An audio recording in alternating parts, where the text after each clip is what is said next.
So if you think about your skeletal structure, this skeleton's 5'2". Look at the size of it. Look at the size of the spine down here. It's kind of this big.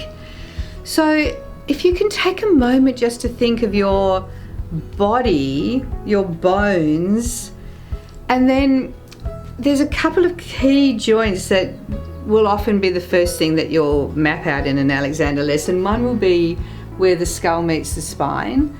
So all the way up here, almost between the ears, is where the skull sits on top of the spine, and if you look at it, it's heavier at the front. So I like to think of a raindrop running down the nose just to help keep my skull balanced on my spine, because most of us, most of the time, just drop the head back a little bit. So you want to pop it up on top of your spine.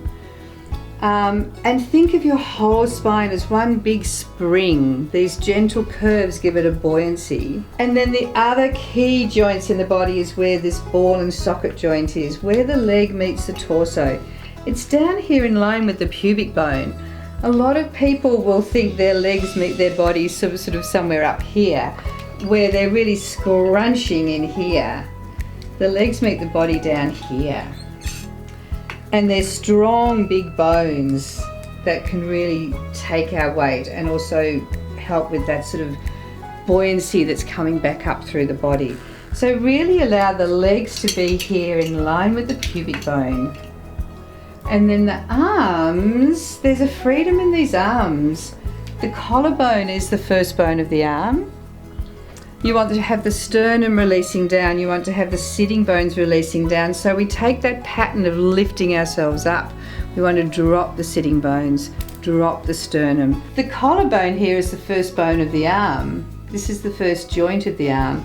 So the placement of our sternum and how the collarbone's sitting in relationship to the torso is really important in then how these arms can move freely.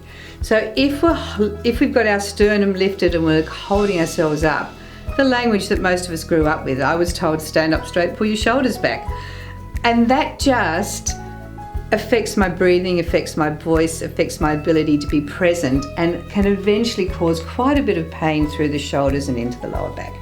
So we want to release the sternum down, release the sitting bones down, allow the head to be a weight on the top of a spring so we get that buoyancy up through the spine.